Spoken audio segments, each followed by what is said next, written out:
Welcome to the Dispatch Podcast. I'm Sarah Isger, joined by Jonah Goldberg, Steve Hayes, and my forever crush, Megan McArdle. Megan, forget those guys. I'm so happy you're here. So happy to be back too. Let's do our nails after. Okay. Megan, I am going to start with you because this week we're going to see the first sit-down interview with Kamala Harris and Tim Walz on CNN, interviewed by Dana Bash. Do we think we're going to get the answers that we've been looking for? No, that would be insane. I would like to know, for example, what this insane price gouging proposal is that they've, Politico just reported that they made it deliberately vague so that they could kind of Mott and Bailey it, like, oh no, we're just going after excessive corporate power. Also, we're definitely not going to let them raise prices on you. Are they going to answer that question? No, even if she asks it, she might. They're going to give some vague, dumb, Harris-like stentorian oratory on, how middle-class families are suffering under an unnamed president who Harris has nothing to do with. And she, Super Harris, is going to ride in and save them from the mean price gougers. Jonah, you've said this before, though. When Harris gets asked about these policies, fracking, immigration, stuff that her campaign says she has changed her mind on, but we haven't yet heard it from her. My question is obviously, okay, when did you change your mind and what new facts did you learn to cause you to do that? You've made the point that we should be really welcoming people who change their mind, especially when they're changed their mind toward our position. So should I be happy when she says, I will not ban fracking, or I absolutely will increase security at the border, and starts chanting, build the wall? Well, and by the way, that build the wall comment's funny, not funny. She now in her advertisements has pictures of the border wall and seems to now be in favor of a border wall. So I think you can score this a bunch of different ways. I think certainly if you are a right of center person who would like to see both parties move towards the middle, it's good news that Kamala Harris is running towards the middle to get elected. You can also think she's a big fat liar when she says those are her actual positions, and you can judge her accordingly. But if it's good rhetorically for the campaign, doesn't that mean it's probably good in practice if you're president? Well, that's my point, is that it creates we have a jar at the Dispatch where you have to put a quarter in every time you use the phrase the Overton window, but it does make it much more difficult for her to then get elected, if elected, then go before the American people and say, now we're going to do Medicare for all. When you said, I don't really believe in mandates, but when you've laid no predicates for an argument for going left, and in fact, all of the predicates, all the things that you've stipulated to get elected were appeals to the median voter, where you reassured them you weren't a crazy left-winger, it puts a certain amount of constraint on what she can get away with as a politician if elected. That's good, even if you don't want her to get elected. Even if you're still going to vote for Trump, it's better than her running like a full tilt Bernie Sanders and getting elected, right? You want to move the center of gravity of American politics, if you're conservative, rightward. You want to move the center of gravity of American politics to saner ground if you're a sane person, whether you're on the left or the right. The fact that she's doing this, I think, is an unalloyed good, regardless of whether or not it's good or bad for Republicans or good strategy. Now, I think it's also good strategy, which is also good for America, right? If our politics, and you can make the exact same case from the left about Trump and abortion, right? Is if Trump is unwilling to defend the pro-life position in any meaningful way, if you're a committed pro-choicer, that's great news, right? That is moving the Republican Party to the left. And if you're a committed pro-lifer, that should really worry you. And just a quick last point, if you were, just for the sake of illustration, if you are a purely strategic single-issue voter on abortion, right, which there are very few of them, but certainly if you're the head of an organization that cares solely about abortion, having the Republican Party become a de facto pro-choice party is probably worse for you than Kamala Harris winning. And I think that's starting to dawn on a bunch of people, because if you now have no party where you have influence, that's worse than having influence in the party that got defeated because of a crappy candidate. And the party, you can argue, got defeated because they abandoned their position on your issue. Right. Steve, I have a theory of why Harris has rhetorically been better for conservatives than I think Biden was, which is that Biden was never trusted by the left wing of his party. He was considered a centrist Democrat, and so he constantly had to prove himself to the left in order to maintain base support. Yeah. And so while he sort of campaigned on being centrist, he would have to constantly throw, meat to the left lions that were threatening to eat his face every now and then. Harris is trusted by the left, and she's having to prove herself to the middle, which oddly is allowing her to be a much more politically strategic general election candidate, because she doesn't need to convince the far left that, she's one of them, wink, wink. And so instead, rhetorically, they allow her to move to the middle. Now, again, to Jonah's point, this doesn't say how she's going to govern, but more about the interesting strategic question: if the party on the left thinks it's in their interest to sound like a centrist party, that's meaningful. And so in that sense, oddly, as you see these squad members lose in their primaries, you see the other squad members become less squaddy. So on the one hand, like, people are like, oh, look, AOC is now far more powerful in the Democratic Party than she was. She's getting a primetime speaking slot, all that stuff. And it's like, yeah, but is she the same AOC from before? Rhetorically, at least, I think the answer to that is no, because she has credibility with the left. And now you see this, again, they think it is strategic to sound like they're more centrist. Yeah, there are really interesting differences in what we've seen with respect to the Democrats on this question exactly, and what we've seen with Republicans on the people on their sort of right flank. The incentives, for whatever reason, they don't respond to the incentives the same way. I would say that you look at people in the Freedom Caucus, for instance, or some Republican senators who have come in, and I think this has everything to do, of course, with the looming presence of Donald Trump. They are sort of doubling and tripling down on the kind of right side squad-like behavior, less in a policy-driven way and more in, I would say, sort of a behavioral way. But what you've described, what we're seeing with the Democrats, is exactly what's happening, and they're responding to political stimuli. I think if you look at Harris specifically, I don't expect that she's going to answer these questions, and I don't think you have to go that deep into sort of strategery to come up with the explanation. She brought in David Plouffe and Stephanie Cutter. They're very smart Democratic strategists. They understand that there are gettable, persuadable voters in the center, and that the key to her winning is to finding them. Many of them former Republicans, frustrated Republicans, suburban women, what have you, and making Harris seem acceptable to those voters. That's what they're doing. That's what she's doing. I don't think it's much more complicated than that. To Jonah's point about whether this is an unalloyed good, I would put an asterisk.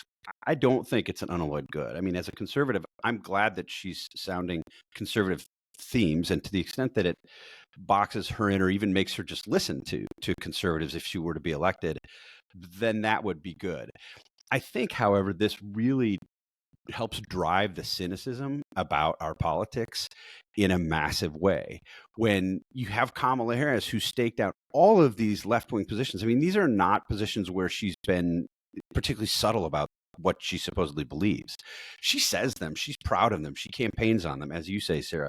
She's appealing to the left, the crowd, the squad side of the Democratic Party, and then to come and just sort of flip on a dime, whatever you're talking about. Really, I think if you're a voter who doesn't have the luxury of paying attention to every twist and turn in every single race and jump from website to website to website following politics every day, you look up when you do have to pay attention because you've got to vote and make a decision, and you say, gosh, none of these people are trustworthy. This is awful. I can't believe this. As I was just grabbing a cup of coffee before I joined you, I was listening to an interview between John Berman on CNN and Michael Tyler, who's Kamala's communications director. And John Berman asked a simple question, pointing out that Kamala has changed her position on fracking. And Berman, I thought the question, actually, the way that he did it, there's this tendency, I think, sometimes, and I do it when I'm interviewing newsmakers, to get too involved in the question. And Berman didn't do that. He kept it very spare. He said she used to want to ban fracking. We are told she no longer wants to ban fracking. Why has she changed her position on fracking? It's a very simple question. And there should be a very easy answer. And one that they're prepared for. This isn't like it's a new... Correct, exactly. A new thought that someone had. Especially for her, because there are 70 of these things, right, in the last few days. And Michael Tyler says Kamala Harris is very proud of her work in the Biden administration on energy and economic issues more broadly, and 15 million jobs, and goes on, I don't know, 45 seconds for this. And Berman sort of patiently waits and then puts the question to him again. I said, I understand all that, but why has she changed her position on fracking? Well, Kamala Harris has been stood side by side with Joe Biden as he's been president. And you just think, like, man, can you just not give it? Like, unfortunately, I think the actual explanation is because she wants to be elected president, and she knows that is baggage if she wants to be elected president. But man, there's all sorts of things you could say. Fracking turns out to have been a much bigger economic boon and much safer environmentally than when she originally staked out her position. And because she's been presented with new evidence, she's changed her position, as all mature adults do. I mean, I don't know, like, say something that even approaches honesty. You know what would, I think, really work in 2024? Yeah, she changed her position because she wants to be elected president. She's realized that's a deal breaker for Western Pennsylvania, and she's happy to make that compromise. They believe strongly in it. So yeah, she may personally wish that we had less fracking in the country, but as president, she's not going to ban fracking, and that's a promise she's willing to make. Old Sarah, Mario Cuomo position. Honesty? Yeah, are you suggesting honesty? No wonder you're no longer a political I like the Mario Cuomo position on fracking. I'm personally opposed, but it's not my place. It's not my place. I'm not going to do it. It's not my place to get between a Pennsylvanian and his mining engineer. Yeah. I don't understand why in 2024 you wouldn't give that answer, because any other answer people aren't going to believe anyway. And she gets tripped up when she tries to give the answers that you were making fun of, Steve. Spokespeople, for whatever reason, we're very good at like tap dancing within these like guardrails that we're given. That's like a talent. I'll put that in quotation marks. For whatever reason, she's not. I bet she's probably pretty good, though, at actually saying what she thinks if you'd allow her to say it, understanding that, it's going to be a little shocking to people to hear a politician say the thing we all know is accurate. Right. Do it. Megan. There was a whole movie about that, right? Bulwark? Indeed. Wasn't that exactly. I want the Bulwark candidate. Megan, here's my question, and it's like a bit of a media question. So, when you work for a principal that everyone wants to interview, you get courted. You get like a menu of increasingly delightful things to order. Every news outlet will tell you, like, here's what we're offering. Now, things they won't offer are taking topics off the table, for instance, or the questions in advance, things that like sort of conspiracy theory people who don't work in this business don't realize, like, those aren't negotiables, but there's a whole lot else that is negotiable. For instance, having your vice president sit next to you, which will make follow-up questions to really drill down on Harris much harder. You generally, and I don't know CNN's negotiations here, but I've certainly had the experience where they're like, you pick who interviews. Like, we have all of these people that you can pick from. Why don't you tell us who you want to do the interview? And do you want it, live? Oh, you would like it to actually be taped and then edited after? Obviously, the principal doesn't get to edit it, but an edited interview is much better, because then if you filibuster for a while, they're going to have to cut it out because they don't want to just show 16 minutes of one answer. So I'm curious, if you think this will be enough, because basically this pageant game gets harder as you have to do more and more interviews. because at some point the news outlets are like, nope, now we have to do something different. So you're going to play by our rules. But if she can get away with just one interview with her and Walls, very few follow-ups, for instance, because of that, and I don't know, maybe this goes her way, or maybe we'll be sitting here next week going, those were the prepared answers. Those are the, like, you know what the questions are going to be. This is how you wanted to answer them. Yeah, I was hoping you were going to go on like lavish weekend for two at beautiful Mount Airy Lodge. Like, No, that's you and me, Megan. Just you and me.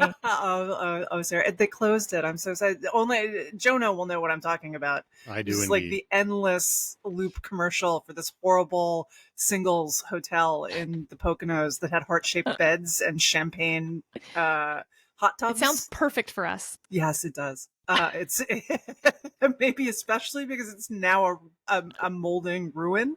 Because Jack Nicholson's running around with a hatchet.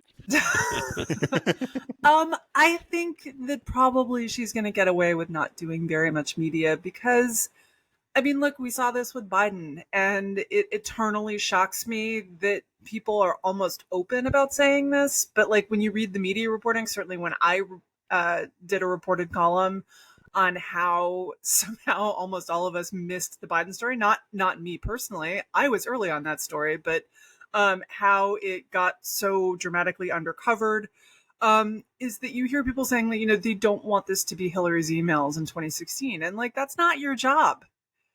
Like, our job is not to figure out who should get elected and not give them undue negative coverage because Trump might get elected. And I say this as someone who is voting for Harris, who loathes Donald Trump, thinks he is unfit to be president.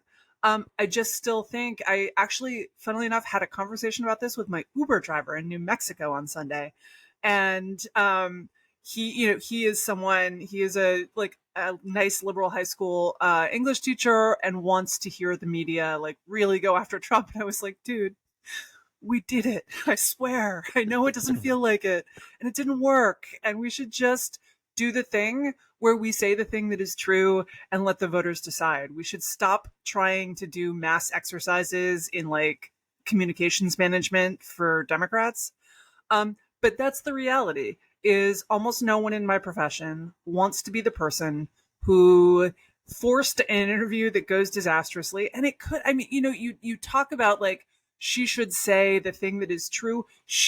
Did you see the when she went to with Biden to meet the Russian hostages coming home? Did you see the answer she gave? It was like, this was the most predictable possible question. How do you feel about the hostages coming home? Answer good. Like, pause for testimony to the power of liberty and democracy and how much we love our fellow Americans and how happy we are. And instead she goes off. She's like, this is just a testimony to the power of diplomacy and how diplomacy is powerful. And like, what was that?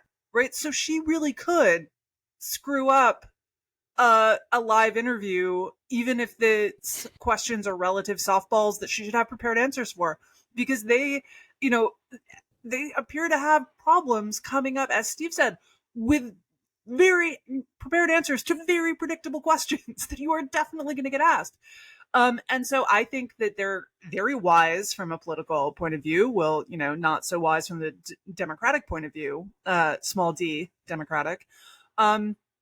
Their strategy is to hide in a basement as much as possible, have her give speeches off of teleprompters in front of small and extremely amped up crowds, hope that the TikTok videos will mostly substitute for sitting down for live interviews. And I think it is going to work. Honestly, I think, you know, the people in the media who are like, she can't do this. Yeah, you know, it's 2024 and like young people don't watch news. They watch social media. And, you know, I kind of actually think she can do it. And the people who were never going to vote for Harris aren't going to vote for her if she gives an interview. And the people who are voting for Harris, I don't think are going to peel off if they say, wow, I really haven't seen her sit down with George Stephanopoulos. I think the stuff she needs to do is to be on the stump in swing states, right? Yeah. She needs to go there and make them feel warm and fuzzy that she came to their state, and that people who went to the rally go home and tell their friends about how awesome she was, and that moves the needle on the margin. But I don't think she actually needs to do television interviews, honestly. I wish she did. I wish I could honestly say that. But as a reporter, my job is not to say the thing that I wish were true or to try to help get the outcome I want. It is to fearlessly tell the truth. And here I am. She Jonah, doesn't need to speaking do of interviews. fearlessly telling the truth, let's see if you'll agree with this. Jonah Goldberg really wants and needs Kamala Harris to be the next president of the United States because it will kill the primary system that he hates as we know it.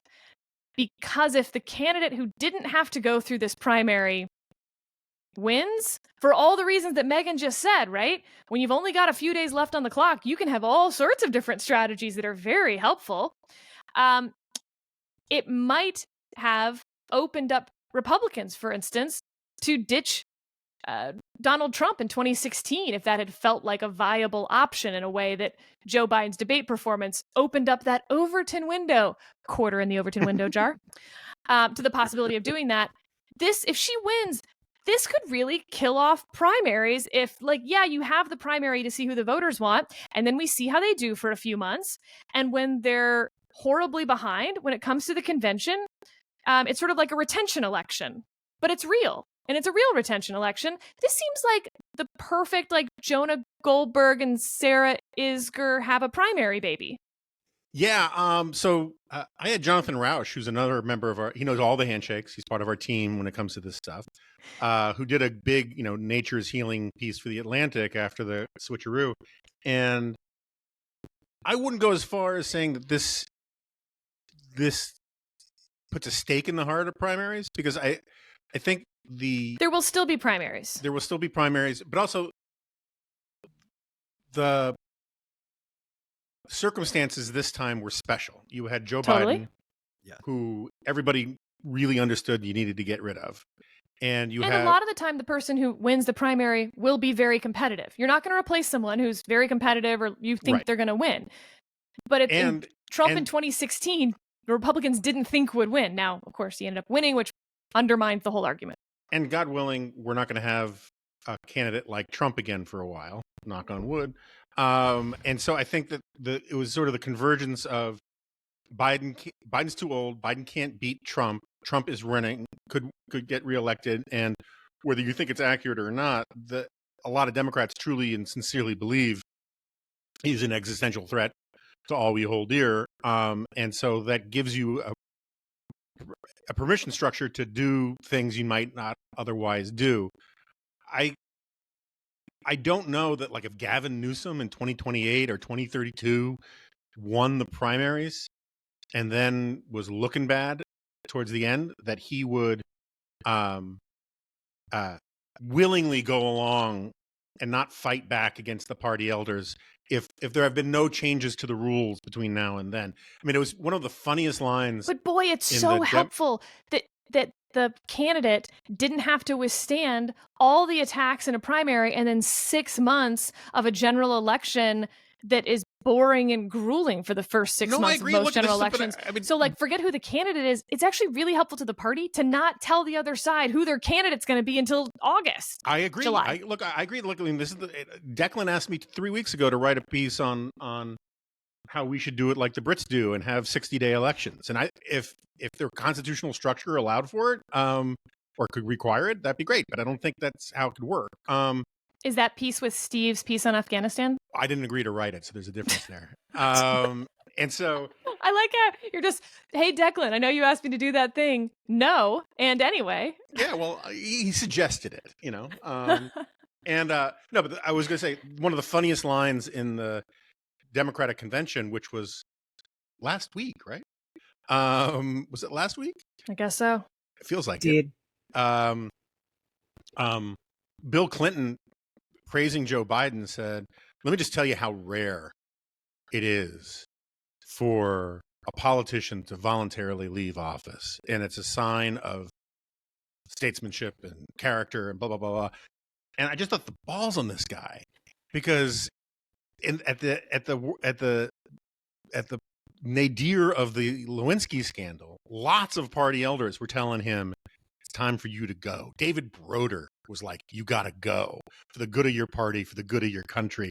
And Bill Clinton was like, I'm going to keep fighting till the last dog dies on a scalded mule and blah, blah, blah.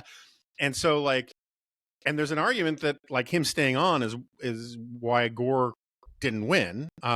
That's a hard contrafactual to just play out. But like, you needed for this circumstance to work, you needed Joe Biden to be strong-armable, right? It needed to be able to work on him. I don't think it would work on a younger, fitter, more competitive candidate in a normal time. And so I think it's progress, but the primaries are going to be around for a little while longer. Hey, Steve. Yeah, Go ahead. sorry. No. I would just add that, like Biden is a party guy from an era when the parties were strong, and none of the people younger than him are. They're Right. all kind of political entrepreneurs. And so it seems less likely that that's going to work in the future, just because there's no one who has that old sense of the party as a vehicle for loyalty, as well as personal aggrandizement.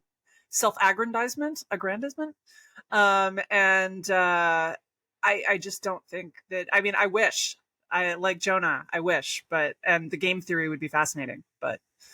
I mean, I Hey, think we Steve. can have people who are talking about the benefits of the shorter primary for all the reasons that you all have suggested. And I think it's obvious to people. And, Lord knows I've been hanging out a lot in Wisconsin lately, and you watch any television and it's just all political ads all the time. You can't watch anything else. I think there really are very few other ads that appear if you're watching Jeopardy or the Green Bay Packers or what have you. And people are so sick of it. It's awful. So I think you'd have a lot of support for people to shorten all of our political debates over the course of an election year, if you could. So you might have, maybe it forces that kind of a discussion, but I agree that I think the circumstances with Biden were so unique because you had, a Democratic Party that had long understood, I think, most of them, that Biden was as badly suited to run for a second term as he was. And you had some people talking about it in public, even if you had others going to great efforts to kind of bury it. So when he has that debate performance, it confirms everything that the people who had been talking about it had been saying. It confirms what we had seen in polling from Democratic rank and file voters, that the guy was too old. And it forced people who were shilling for Biden to be almost embarrassed to say, like, look at this guy who just participated in the debate. Of course he can be the leader of the free world for the next 4 years. I mean, it didn't make any sense. So I think that the circumstances really were unique in a way that probably they're not replicable. Well, you guys are all terrible humans. Steve, speaking of terrible humans, you got into a Twitter spat, and I'm confused. And so I would like all I assume of you're you... saying that I'm the terrible human, and that Grammatically, that's what Sarah just said. Just want to be not clear. the people She said, speaking of terrible people, you because they're not terrible humans. Pronoun antecedents, man. I love them. Twitter spats. Everyone involved in Twitter spats are sort of by definition terrible people. Let me read how this started. You tweeted, "Grim moment in our politics. Some conservatives embracing a nutty conspiracy theorist like RFK Jr. and others fluffing a statist progressive heel Kamala Harris. What a mess the modern conservative movement is." And this, it appears, broke open a rift within a very, very, what I have to imagine is still small group of people, right? It's people who hold conservative political and policy beliefs and who don't think Donald Trump should be president. And then the question becomes, what responsibility does that put on you? If you believe that Donald Trump shouldn't be president, should you be helping Harris to win? Because that's the opposite of Donald Trump becoming president.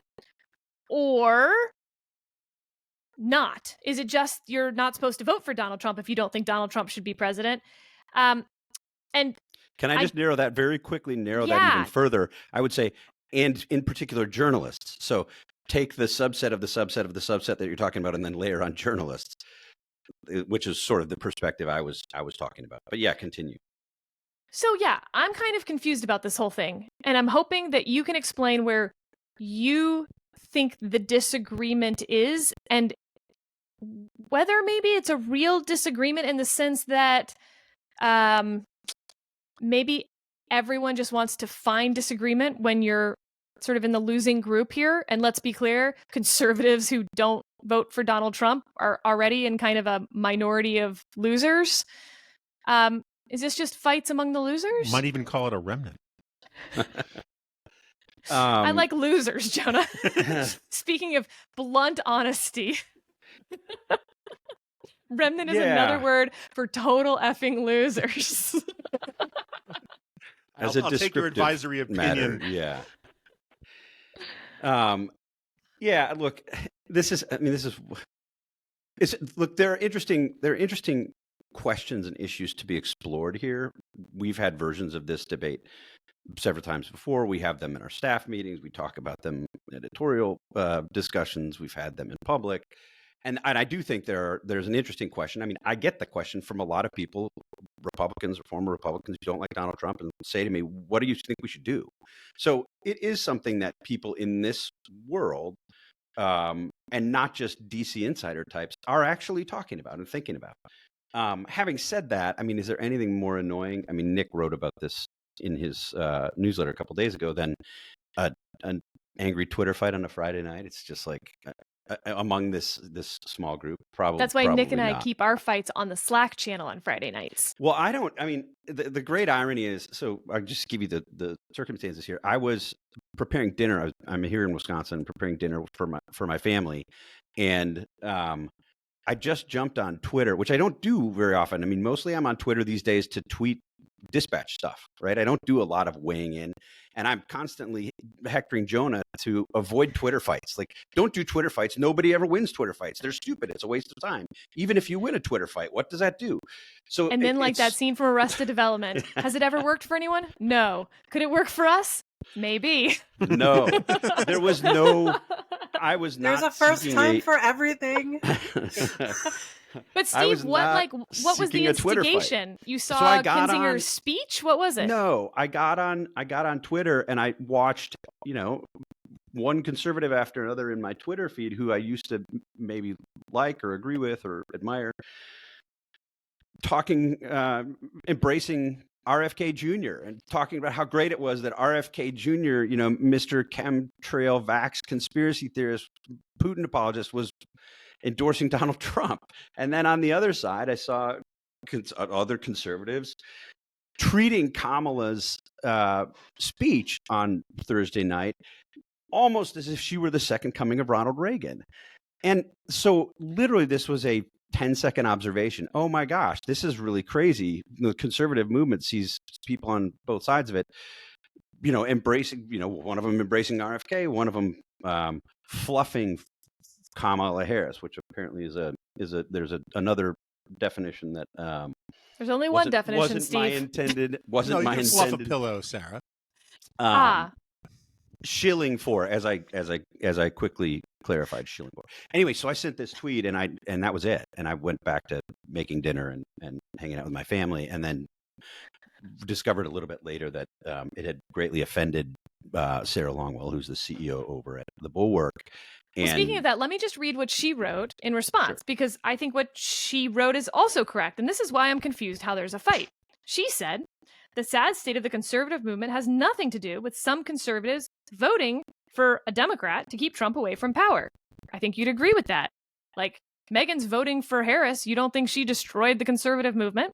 And then she says, well, let's be honest. That's not how you destroyed it, Megan. Fair. Sweet, lovely Megan. And then she said, the widespread capitulation to and ultimate embrace of Trump destroyed the conservative movement. I think you'd also agree with that sentence, Steve. Sure. Yeah, I don't agree with the first sentence because it's not what I meant. Well, but I know, but she didn't say that's what you meant. She said the sad state of the conservative movement has nothing to do with some conservatives voting for a Democrat to keep Trump away from power. You agree with that sentence? Sure. Yeah. What the hell are we fighting over? Yeah. She posted that tweet in response to what I had just said, which had said nothing about voting, as I know. Jonah pointed out and others have pointed out.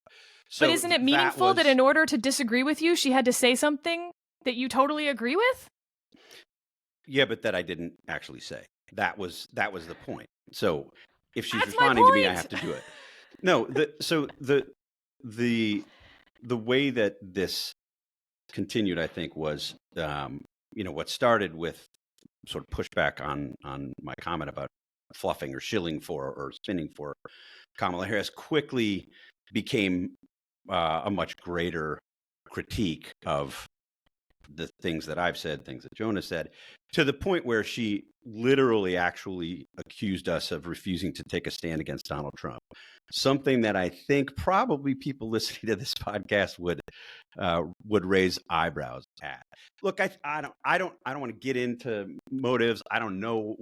I don't quite still understand why she was as frustrated with what I said as she apparently was. But I think she was confused about why she was attacking us. I think she wanted to have a fight, and she chose to have a fight. At first, she said the thing that was frustrating is that all of my analysis downplays what a threat Donald Trump is. And literally, like a couple tweets later, few moments later, she said, what's super frustrating is you see exactly the threat that Donald Trump is, and you are unwilling to do as much as you should be doing about it. I think ultimately what it comes down to, my point, and I've used Joe Scarborough in this conversation, I've used others to make the point, I don't think it's good for conservatives who have policy differences or other differences with Kamala Harris is to pretend that those differences don't exist. I think it's important to say it. And if you want to vote for Kamala Harris, vote for Kamala Harris. I mean, Megan's doing it. She's on this podcast. Nick is doing it. He makes that case on the regular. Obviously, I don't have problems with conservatives who are going to support Kamala Harris.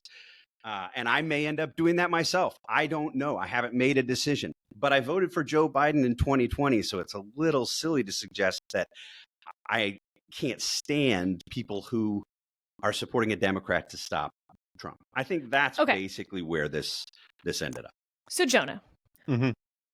if Kamala Harris were running against Stalin in an election, would you really feel that it was sufficient to go on this podcast and say, look, she supports price fixing and Stalin supports murdering tens of millions of people. So, I'm not going to vote for Stalin. Like, would that be sufficient? No, I can't imagine you don't grant that there are some problems with this hypothetical. I'm trying to steelman their argument, which is if you really I think get their argument. Yeah. So, as a leader of the People's Front of Judea, let me tell you what's wrong with the Judean People's Front. I had a philosophy professor once who did this exercise where he explained how different professions have different definitions of what primary colors are.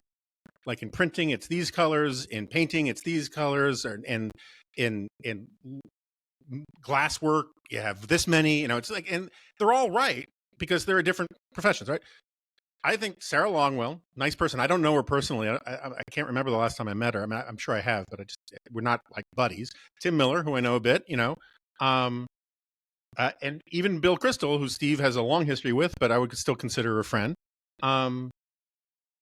They, particularly Tim and Sarah, come from the world of straight up politics, right? Campaign consulting, messaging, being in the arena. And I think that they look at a lot of this stuff through that prism. And I am a curmudgeon who spends most of his time with Kleenex boxes on his feet, like Howard Hughes, in my basement. I do not try to think in those terms. I try not to even be friends with politicians. I failed a couple times, but I try really hard. I don't try to be friends with many other people either, but for different reasons. And so I think that one of the things that aggrieved me in Longwell's response, and I'm using Longwell just to keep it clear which Sarah I'm talking about, is she immediately transitioned to this voting thing, right? And the and as we talked about last week, as I tried to write about in my thing with David, when you try to sluice these issues through who you're going to vote for, it reduces it down to this binary thing and clears the field for places of nuance and truth-telling. And one of the things that we at the Dispatch kind of pride ourselves in is that we try to be about the nuance and truth-telling first, and the voting not even a distant second, but sometimes even not at all, right? And that's why we got a lot of grief for not endorsing anybody. We don't want to do endorsements. Part of my long-standing gripe about the conservative movement is that it confuses itself for a political consulting firm and thinks too often that what's good for the Republicans is good for conservatives, and what's bad for Republicans is bad for conservatives. As our discussion at the beginning of this podcast sort of demonstrated, I don't think that's necessarily true. The best thing that could possibly happen to the conservative movement in this country, or to conservatism, forget the movement, in this country, would be a bidding war between the Democrats and the Republicans on who moved to the center most, right? About moving that ka-ching Overton window just a bit more to the right, even if it hurt Republicans.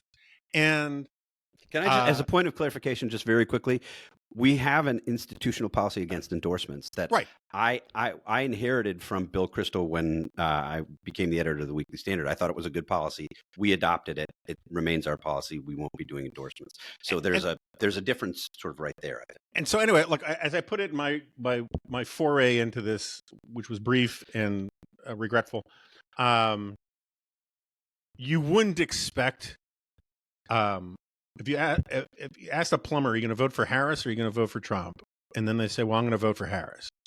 You wouldn't then expect them to only fix toilets in a way that helped Kamala Harris. But there is this weird presumption in our line of work that the second you say who you're going to vote for, you create this expectation that everything you're doing, forget everything that you are doing, everything that you should do should be geared towards helping the candidate you're going to vote for. I don't give a rat's ass who anybody on this podcast is going to vote for. I would give a rat's ass if anybody on this podcast suddenly came out and said, you shouldn't listen to the economists. Price controls can work, right? That would help Kamala Harris. It would also be a lie. And I just find that the debate about voting, which I think comes from a good faith place, a sincere place, an understandable place, is a massive friggin' distraction from the kind of stuff that at least Steve and I think the Dispatch should be doing. Okay, but maybe then there is a real disagreement on how much of a threat Donald Trump is. Because to my Stalin point, if you think Trump is Stalin and Stalin's going to kill tens of millions of people and Harris believes in price fixing, would you really say, Stalin's bad, Harris is bad too? On the whole, I think Stalin's worse. Or would you not say so many bad things about Harris? I would definitely vote for Kamala Harris. All right, first of all, if I was running against Stalin. Yeah, okay. Yes. And second of all, I think I would probably be helping Kamala Harris more if I were honest about her shortcomings and then just ended every sentence in that regard with, but the other guy is Stalin. That's what I find really interesting, is that the idea that, making it sound like Harris holds different positions or better positions than she holds, I don't think helps Harris. So this is, just to read from Sarah Longwell, this continued back and forth. All your analysis, referring to Steve, simply ignores how dangerous Trump is. Beating him requires making an affirmative case for the alternative. There's no betrayal in that. We are clear where we disagree on policy. But if you're making an affirmative case for someone, that's where, I guess this goes back to what I think Harris's answer should be to that question. I think we are in an age right now where people are incredibly cynical about what they hear from politicians, pundits, like this entire class of people who have these hidden agendas and think that the best answer is the one that just gets you where you need to go instead of the honest one. I just think you are more likely to persuade people with the honest, messy, gross answer, like, yeah, I'm not going to ban fracking because then I wouldn't win Pennsylvania, you dum-dums. So very quickly, because I have very quick, I have to hop off for something else because things are going And I on. want to hear what Megan has to say. And I want to hear what Megan has to say, which I'll have to listen to in the podcast as I drive further west. But since you brought up Stalin twice now, it gives me an opportunity to go back to this quote I've been using since 2015 with regard to the Trump era. Alexander Solzhenitsyn, not a big fan of Stalin, said, "You can resolve to live your life with integrity. Let your credo be this. Let the lie come into the world. Let it even triumph, but not through me." That's, if I'm going to get a tattoo, that's my tattoo. All right. I wish I could hang around longer, but I actually got to hop. See you guys.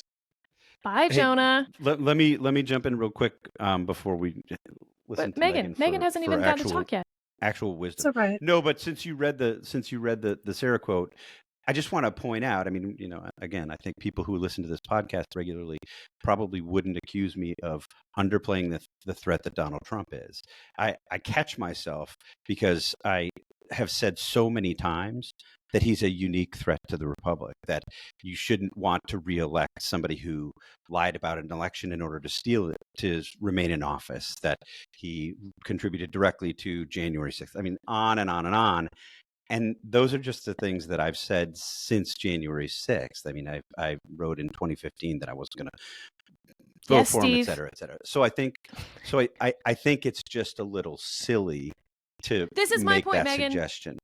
Megan, my point is this is all a little silly because I actually think when you put the correct question to each side, hey, do you think you should lie about Harris's policies to make them sound more conservative than they are? The Bulwark folks say no. And when you ask the dispatch folks, hey, do you think you should downplay the threat that Donald Trump is?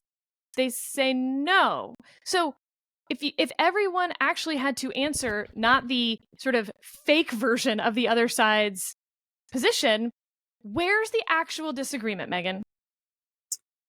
Well, I would say a few things. First of all, I think that those of us in the sturdy NeverTrump remnant are still working through some grief from 2016, and that can, as in many grieving families, sometimes cause us to have arguments that are heated and that reflect not exactly the facts on the ground so much as the fact that like we all lost something and we can't get it back. Second of all, I would say that, look, I grapple with this question a lot because people are always asking me, like, how come you say you are going to vote for Kamala Harris and then all you do is criticize Kamala Harris? And like, first of all, this is not true. I am saying many bad things about tariffs all the time. They are bad. I am saying many bad things about Donald Trump all the time. He is bad. But what they feel like is they think it's a lie, right? They think that I am actually pretending to vote for Kamala Harris so that I can get extra cred when I criticize her. And I think what is true is that you are always choosing what your focus is. Even if you're not saying things that aren't true, you choose, and I actually have chosen to focus on Kamala Harris. And there's a few reasons for that. Number one, I work for an opinion section that like has to coordinate an entire suite of columns. It isn't that like I just write what I want and damn the torpedoes. If 7 other columnists are writing columns bashing Trump, I do not need to add my voice on the 8th. The second is, I mean, and this is the thing that actually I do worry about and I think about is like, I am bored with criticizing Donald Trump, not because he has ceased to be a problem, but because I have said everything. How many times can I say that this man is a barbaric vulgarian with a like terminal case of verbal incontinence who cares for naught but himself? I have written that column, I don't know, hundreds of times, and I'm kind of out of new ways to insult him, as witness the fact that I just ripped all those insults out of earlier columns. And so I write about Harris because what she is saying is new, and what Donald Trump is saying is not new, with the exception of a few things like the the no taxes on tipped income, which is a bad policy that she then promptly ripped off. And so I think that when you're deep in it, and again, I think Jonah is right, that when you are minded towards elections rather than journalism, right, where you were socialized really matters less than I think it used to, as you can witness from the many journalists who are kind of vaguely behaving like DNC flags. It matters how you think of it. And I think of it as my job is to say the thing that is true and matters. My job is not to produce an outcome, in part because like we are bad at producing outcomes. The press thought that like what it needed to do with Donald Trump was completely lose its mind and do nothing but talk about how terrible he was. And that didn't work. Donald Trump is still here.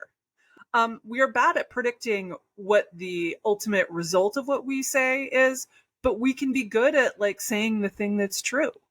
And but I think that but look, it's an honest disagreement. How? Because you don't have to lie to choose to emphasize the stories about how good Kamala Harris is, or how bad Kamala Harris is, or how bad Trump is, right? Those are all editorial choices that people make.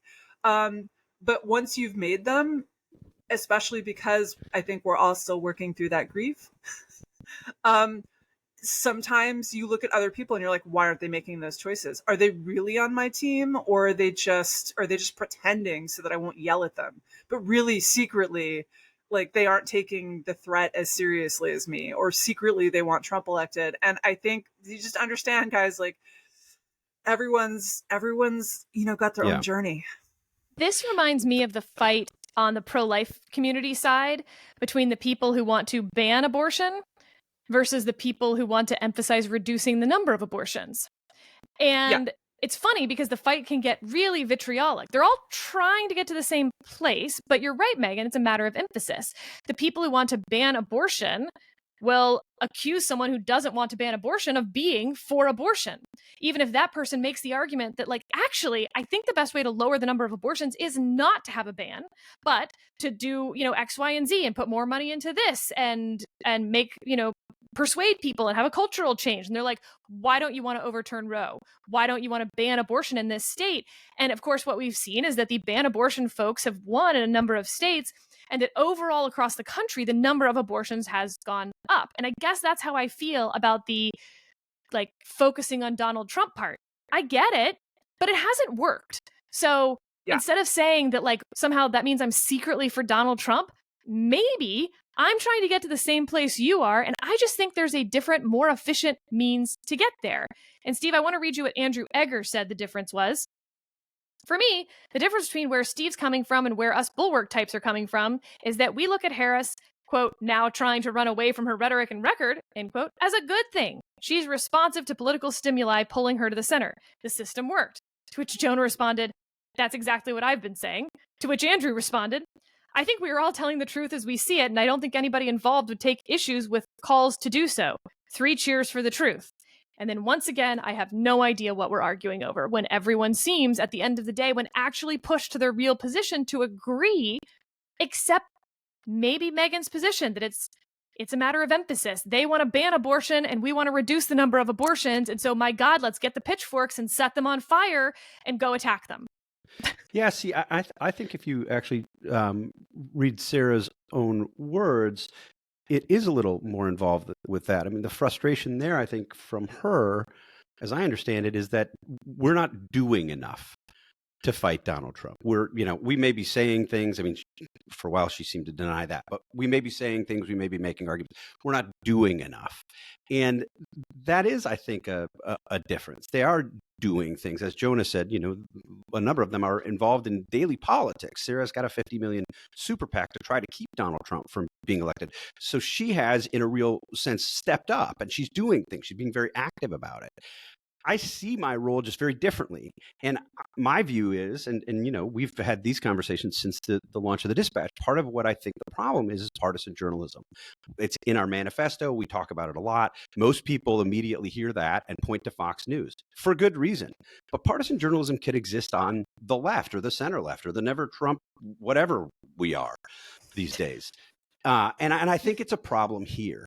And I don't think it's necessarily the case that everybody's approaching this stuff with the kind of intellectual honesty that I would like to assume. I would like to agree more with you, Sarah. I would like to think that the people who are making different choices are making different choices because they just are coming at it from a little different angle. But again, I'll use Joe Scarborough. I mean, you remember Joe Scarborough's famous rant not long before Joe Biden left the race, saying, F anybody who thinks that Joe Biden isn't the best Joe Biden he is right now. F you, F this, F that. Joe Biden is great. I spent time with him. He's unbelievable. This is the best Joe Biden we've ever had. Like, do you think Joe Scarborough really meant that? Or do you think Joe Scarborough was making an argument because Joe Biden is running against Donald Trump? If he really meant that, based not only on his short conversation with Joe Biden a few months earlier, but everything that we'd seen, I would say he's not a very effective observer of reality, because that wasn't the case. But he made that argument anyway. And I've had this conversation sort of ironically a couple of times with Tim Miller from the Bulwark, who these have been great conversations. We did an hour on the Bulwark podcast, an hour on the Dispatch podcast, getting into all of these sort of thorny, difficult issues. And Tim did a really interesting interview with John Lovett, who's part of the Crooked Media crew, was a speechwriter for Barack Obama. And John talked about, as an obviously partisan observer, making arguments when it's not making arguments when it's not helpful to the person he's supporting. Obviously, partisans do that. Do partisan journalists do that? My argument is that they do, and that it's really bad. It's not good for our politics. So much better to make the kinds of arguments that Megyn makes, which is, man, this Kamala Harris price control policy is awful. I mean, Nick had a whole column about this. He called it terrible policy. He said it would be disastrous, said it was dishonest. And then say, yeah, but you know what? I'm voting for her anyway because she's so much worse or so much better than Donald Trump. I think that's the point. But let me end by a point of agreement. I think not only with you, Sarah, with Megyn, with Sarah Longwell, with these others. For those of us who've been doing this for 10 years and watched the rise of Donald Trump, it has been dispiriting. I mean, Megyn talks about, still grieving. I agree with that. It's been dispiriting to watch sort of one after another of the people you've read over the years, or in my case, looked up to, some think tank people who I'd viewed as sort of intellectual guideposts, one after another capitulate to Trumpism for a variety of reasons. Some of them it's money, some of them it's power, some of them may have honestly changed their minds about these things. You've watched that for so long that you do begin to look around to see who's going to do it next. And I think that's part of what's happening here is, Sarah Longwell at the Bulwark looks around and she's so attentive to who might sell out next for totally understandable reasons, I would add. Yeah. And she focused on me and Jonah and made claims that, we're sort of not taking a stand against Trump. Like, I think it's silly on its face, but I understand, coming from that context, why she's so alert to the possibility that people who have been sort of making similar arguments to hers might one day flip and not make them anymore. And let me add one thing, though, is that I think that the reason that I want to aggressively agree with Steve and Jonah, and that I think this is the right way to approach it, and that's that Trump is not going to be around forever, right? He is elderly. He's not going to be running for office again in 20 years.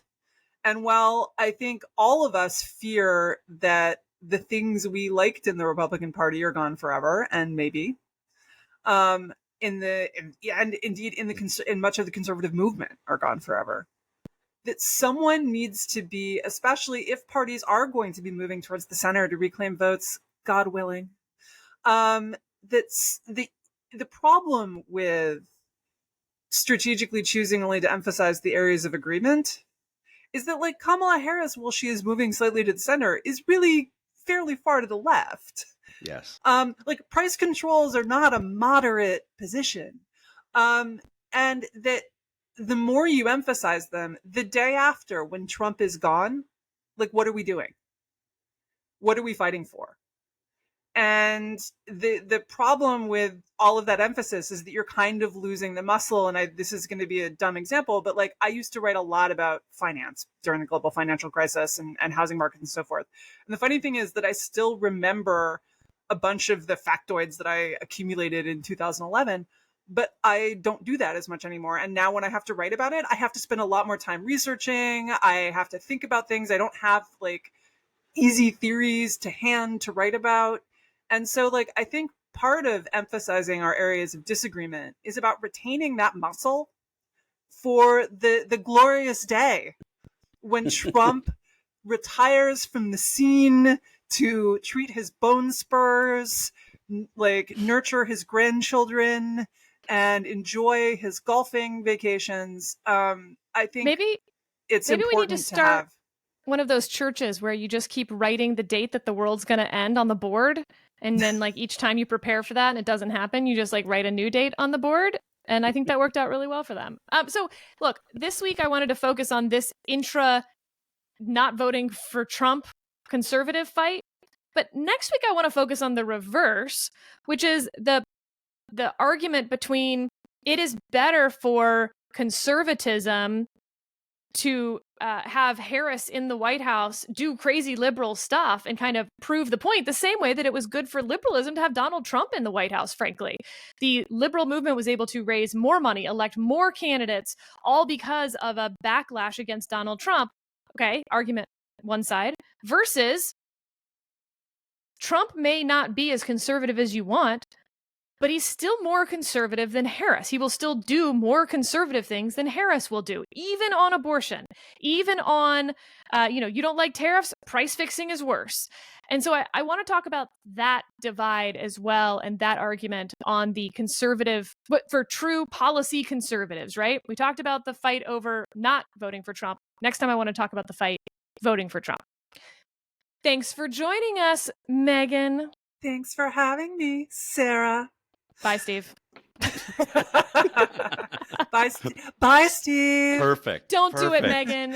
Megan. Don't you dare. Not right in front of me. I'm that betrayer girl in high school. I will absolutely, the minute there's a boy in the room, just head And turns. Out. Our bonus content today will be Steve explaining what he thought the word fluff means and what he now has learned that it means. I mean, can't things have two meanings? I genuinely did not know the meaning that you seem to be more familiar with, Sarah. I went to college, Steve. It was Did you definitely learn the that case. in college. Yeah, I'm what? older than you. They didn't teach that in our I also freshman went seminars. I went to college too. Yeah. I mean, I didn't attend classes, which might have had something to do with it, but We didn't learn it in class, Megan. but I did Jesus. go. I think we can agree that my use of fluffing contributed to the confusion, and I will own that and say I apologize. I didn't know that I was doing it, but obviously contributed to the confusion. I tried to clarify how I saw the word when it was apparent that other people were interpreting it in different ways, but it didn't really. Well, look, like Jonah said, he said there was another meaning, fluffing a pillow, to which I would say to Jonah, nope, same meaning, Jonah, just different context. And with that, thank you, dear listeners, dear members, but mostly dear Megan. Thank you, Sarah.